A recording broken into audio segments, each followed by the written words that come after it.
ये जो घटना आपड़ देखुं मुझे आउ थे आपको पुनर्बार कहना चाहिए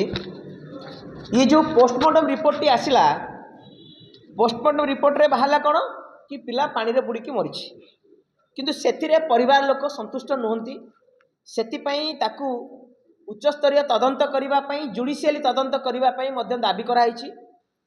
एवं यहाँ जदि दरकार पड़ो क्राइम ब्रांच को ए केस को दिज्व कि से प्रॉपर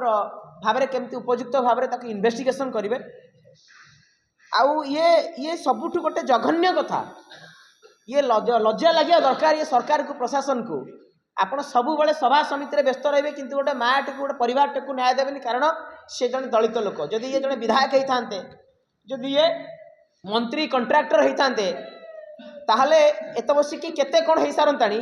किंतु गोटे गरीब लोकटे को न्याय देवाई कहीं ना आउ गोटे देखु ये जो ओडिशा पुलिस विशेष भाव में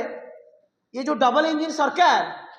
गेरुआ दलर सरकार नीति नैतिकता मुझे आपको दृष्टि आकर्षण करने चाहूँगी जितेबाला न्याय दवापाई लोक मैंने राजरास्ता को जाऊँगी ये आज्ञा 100 पाखापाखि लोकों ना ये पुलिस एफआईआर कर दफा आप देखो 10टा 11टा दफा लगे आप देखो गेरुआ दल सरकार डबल इंजिन सरकार प्रशासन कौ भाई भाव में नीति नैतिकता जितेबाला न्याय को लड़े करने न्याय दवापाई जितेबाला आमर बंधु माने भाई माने हाँ तो पाखापाखि ये 70-80 उपरे लोक मान ना एफआईआर बर्तमान पुलिस करिछि ये 8-8टा दफा लगी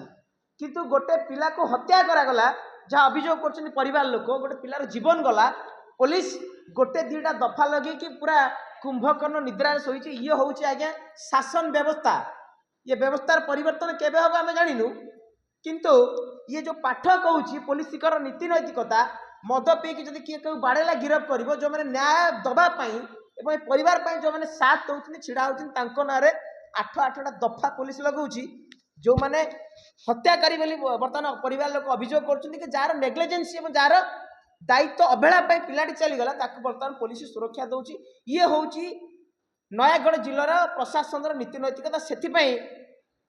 आमर आंबेडकर जनता पार्टी और भीमानी तरफ जिला शिक्षा अधिकारी ब्लॉक शिक्षा अधिकारी एवं तांकर जे रही शिक्षयित्री 2 जन ना एफआईआर लिखित अभियोग दि जाए तथापि पुलिस एक्शन नौनी मुझे जो भद्र व्यक्ति नाम